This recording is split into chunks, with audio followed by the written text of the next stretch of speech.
Welcome to Speech Savvy. In this video, we bring you an inspiring speech by CHADWICK Boseman at Howard University. He delivers a powerful and inspiring message about purpose, resilience, and social justice. He urged graduates to find their purpose and align their careers with that calling, emphasizing the importance of using one's talents to serve others. Boseman also reflected on his own journey, including the challenges he faced in Hollywood, and encouraged students to persevere in the face of adversity. His speech resonated deeply, leaving a legacy of courage, integrity, and a commitment to making a difference in the world. It is a great privilege, graduates, to address you on your day, a day marking one of the most important accomplishments of your life to date. This is a magical place, a place where the dynamics of positive and negative seem to exist in extremes. I remember walking across this yard on what seemed to be a random day, my head down, lost in my own world of issues, like many of you do daily. I'm almost at the center of the yard. I raised my head and Muhammad Ali was walking towards me. Time seemed to slow down as his eyes locked on mine and opened wide. He's raised his fist into a quintessential guard. I was game to play along with him, to act as if I was a worthy opponent. What an honor to be challenged by the GOAT, the greatest of all time, for a brief moment. His face was as serious as if I were Frazier in the Thriller in Manila. His movements were flashes of a past greater than I can imagine. His security let the joke play along for a second before they ushered him away,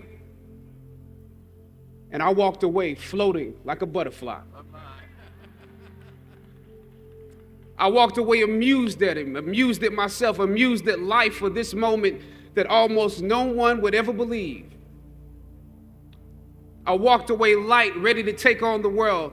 That is the magic of this place. Almost anything can happen here. Ain't you?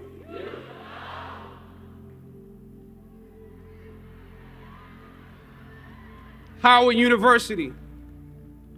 I was riding here and I heard on the radio somebody call it Wakanda University. But it has many names: the Mecca, the Hilltop.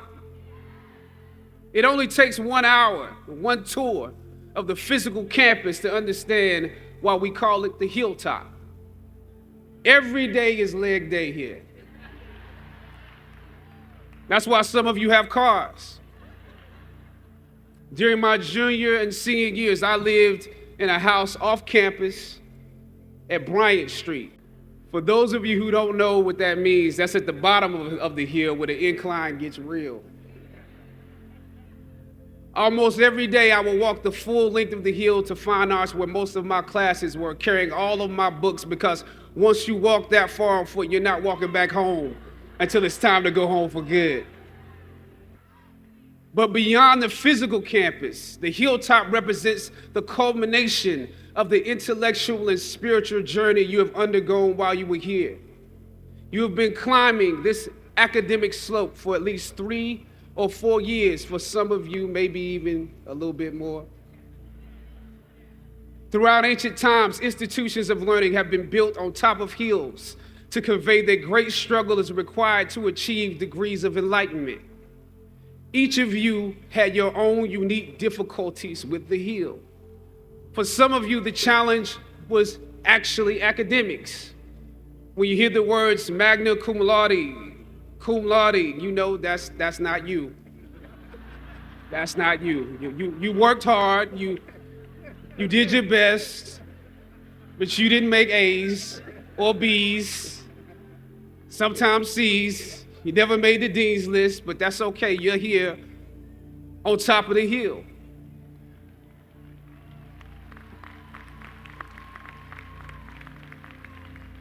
And I want to say something to that. You know, sometimes your grades don't give a real indication of what your greatness might be. So it really is okay. For others, it was financial. You and your family struggled to make ends meet every semester of your matriculation. You had to stand in one line to get to another line, to get to another line for somebody that might help you. You had to work an extra job or two, but you're here.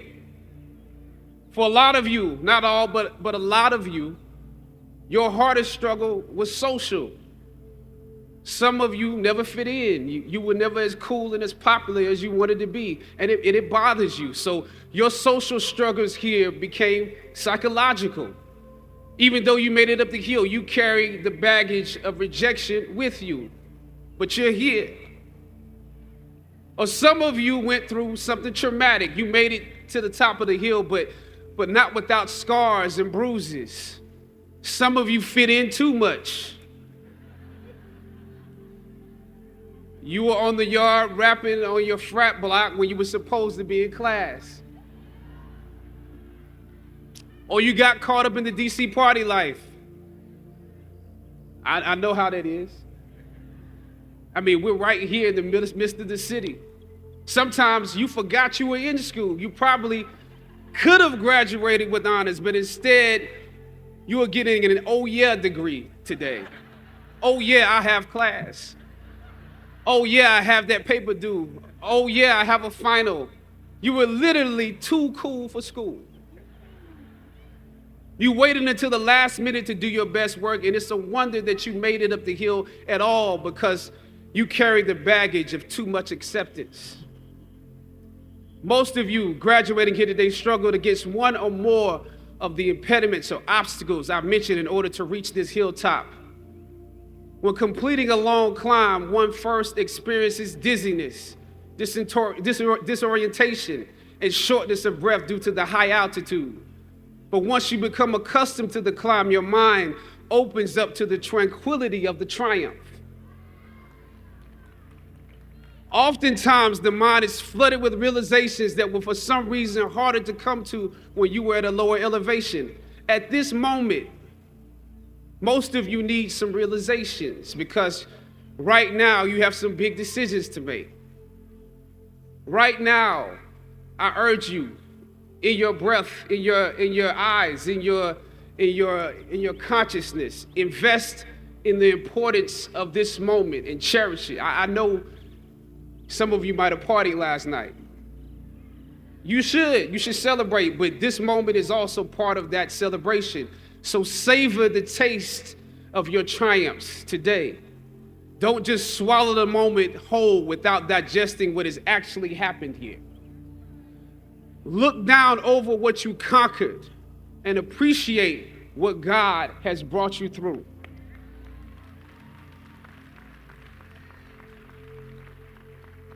Some of you here struggled against the university itself. This year, students protested and took over the A building, formulated a list of demands, and negotiated with our president and administration to determine the direction of our institution. It's impressive. Similarly, during my years here at Howard, we also protested and took over the A building. In order to preserve Howard's annual appropriations from Congress, President H. Patrick Swagger decided to reduce the number of colleges at the university. By his plan, engineering would need to merge with architecture, nursing would merge with allied health, and fine arts, my school, would be absorbed by arts and sciences. That's how we saw it, absorbed. For many of us in fine arts, this signaled to us that our curriculums or the curriculums of students following us might become watered down concentrations. This undermined the very legacy we were proud to be a part of and aim to continue. The fine arts program had produced Felicia Rashad, Debbie Allen, Isaiah Washington, Richard Wesley, Donnie Hathaway, Roberta Flack, just to name a few. We felt that, yes, you could go on and on. You could go on and on. You could go on and on. We felt that we could compete with students from Juilliard, NYU, and Cal Arts as long as we continued to have a concentrated dosage that rivaled a conservatory experience. But without it, although we took over the A building for several days and presented our arguments to President Swaggart and the administration, the schools were still merged. Thus, the current collection or formation of schools exists. That's why I view your recent protest as such an accomplishment for both sides of the debate, student and administration. I didn't come here to take sides. My interest is what's best for the school. A Howard University education is not just about what happens in the classroom, students. In some ways, what you were able to do exemplifies some of the skills you learned in the classroom. It takes the education out of the realm of theory and into utility and practice. Obviously, your organization skills were unprecedented. I'm told that you organized shifts so that you could at least continue some of your classes. We missed all our classes. we were in the A building. And I'm told that through donations, there was always an ample helping of food. I probably ate a slice of pizza during the entirety of our 3-day protest. So your organization and planning was impeccable. You received the majority of your demands, making a significant impact on those who came after you. As is often the case, those that follow most often enjoy the results of the progress you gain. You love the university enough to struggle with it. Now I have to ask you that you have to continue to do that. Even now that you received your demands, even if you're walking today, you have to continue to do that. Everything that you fought for was not for yourself. It was for those that come after. You could have been disgruntled and transferred, but you fought to be participants in making this institution the best that it can be. But I must also applaud President Wayne Frederick and the administration for listening to the students.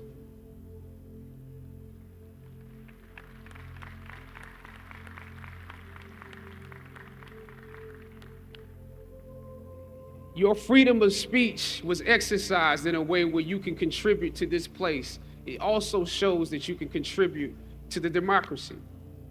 The administration and the campus police at the time when I was protesting was not nearly as open-minded as this current one. I know this was a difficult time, but because of both of you, I believe Howard is a few steps closer to the actualization of its potential, the potential that many of us have dreamed for it. Students, your protests are also promising because many of you will leave Howard and enter systems and institutions that have a history of discrimination and marginalization. The fact that you have struggled with this university that you love is a sign that you can use your education to improve the world that you are entering. I was on a roll when I entered the system of entertainment, theater, television, and film. In my first New York audition for a professional play, I landed the lead role. From that play, I got my first agent. From that agent, I got an on-screen audition. It was a soap opera. It wasn't Third Watch. It was a soap opera on a major network. I scored that role too. I felt like Mike Tyson when he first came on the scene, knocking out opponents in the first round. With this soap opera gig, I was already promised to make six figures, more money than I had ever seen. I was feeling myself. But once I got the first script, and with soap operas, you very often get the script the night before and you shoot the whole episode in one day with little to no time to prepare. Once I saw the role I was playing, I found myself conflicted.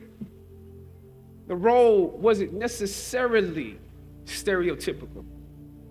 A young man in his formative years with a violent streak pulled into the allure of gang involvement. That's somebody's real story. Never judge the characters you play. That's what we were always taught. That's the first rule of acting. And any role play, honestly, can be empowering. But I was conflicted because this role seemed to be wrapped up in assumptions about us as Black folk. The writing failed to search for specificity. Plus, there was barely a glimpse of positivity or talent in the character, barely a glimpse of hope. I would have to make something out of nothing. I was conflicted. Howard had instilled in me a certain amount of pride, and for my taste, this role didn't live up to those standards. It was just my luck that after filming the first 2 episodes, execs of the show called me into their offices and told me how happy they were with my performance. They wanted me to be around for a long time. They said, if there was anything that I needed, just let them know. That was my opening. I decided to ask them some simple questions about the background of my character, questions that I felt were pertinent to the plot. Question number 1, where's my father?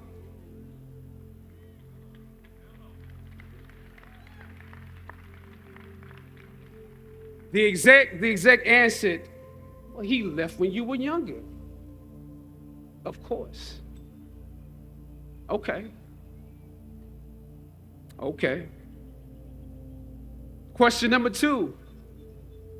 In this script, it alluded to my mother not being equipped to operate as a good parent. So why exactly would my little brother and I have to go into foster care? Matter of factly, he answered, well, of course, she's on heroin.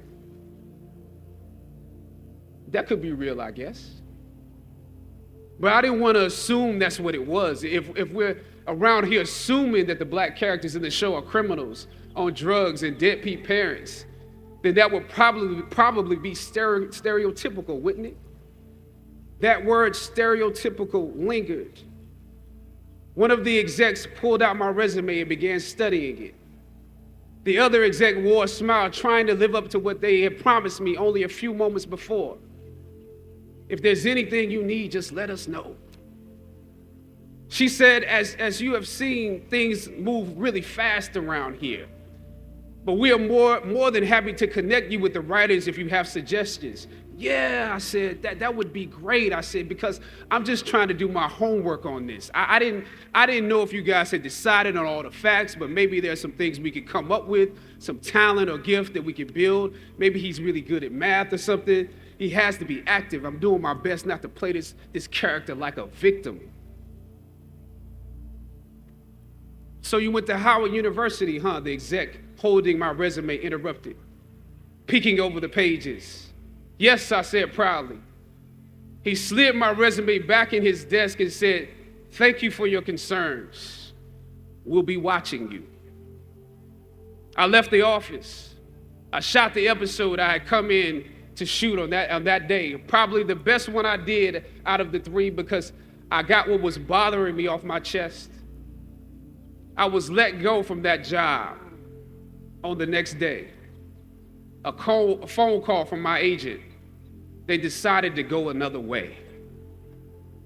The questions that I asked set the producers on guard and perhaps paved the way for a less stereotypical portrayal for the Black actor that stepped into the role after me. As the scripture says, I planted the seed and Apollos watered it. But God kept growing. God kept it growing. Yet and still, when you invest in a seed, watching it grow without you, that is a bitter pill to swallow. A bitter pill. Anybody that's ever been fired knows what I'm talking about. Even if you really don't want the job, when they let you go, it's like any breakup. You act like you don't care. I didn't need that damn job anyway. I didn't need them. But when you have those moments alone, you start to wonder if there was a better way to handle it. And if you could have handled it better, maybe you could help your family. And then before you know it, you're broke. And you find yourself scraping together change just so you can ride the subway so that you can get the next job. And maybe if you could book something else, that would eclipse the feeling of doubt that's building. But it seems like you can't pay them to hire you now.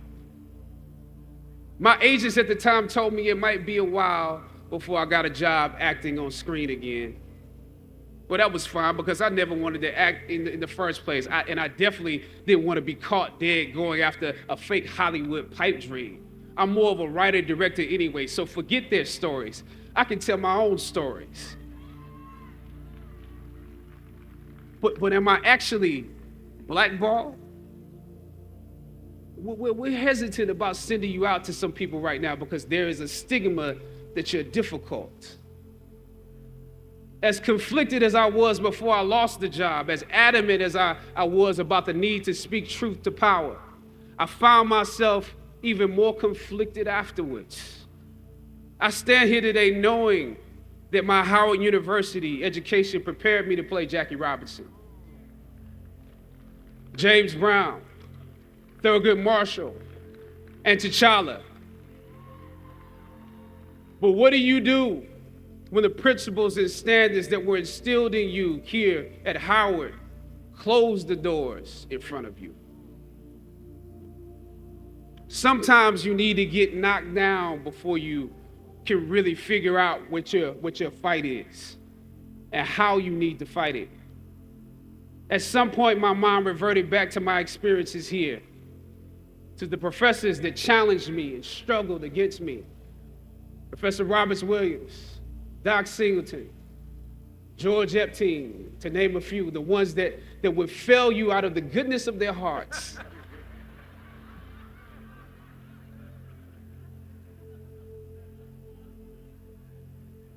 And this may be hard to grasp for some of you right now, but I even considered President Swagger and how negotiating with him was practice for a world that was considerably more cruel and unforgiving than any debate here, one that had no interest in my ideals and beliefs. How would I maneuver through all of this? Finally, I thought of Ali in the middle of the yard, in his elder years, drawing from his victories and his losses. At that moment, I realized something new about the greatness of Ali and how he carried his crown. I realized that he was transferring something to me on that day. He was transferring the spirit of the fighter in me. He was transferring the spirit of the fighter to me. He was transferring the spirit of the fighter to me. Sometimes you need to feel the pain and sting of defeat to activate the real passion and purpose that God predestined inside of you. God says in Jeremiah, I know the plans I have for you. Plans to prosper you and not to harm you. Plans to give you hope and a future. Graduating class, hear me well on this day. When you have reached the hilltop and you are deciding on next jobs, next steps, careers, further education, you would rather find purpose than a job or a career. Purpose crosses disciplines. Purpose is an essential element of you. It is the reason you are on the planet at this particular time in history. Your very existence is wrapped up in the things you are here to fulfill.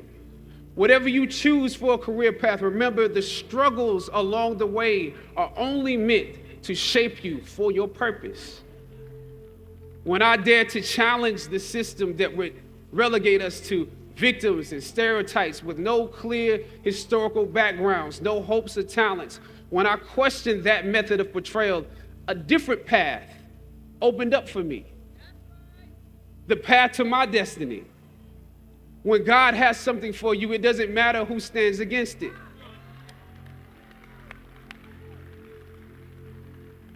God will move someone that's holding you back away from a door and put someone there who will open it for you. If it's meant for you,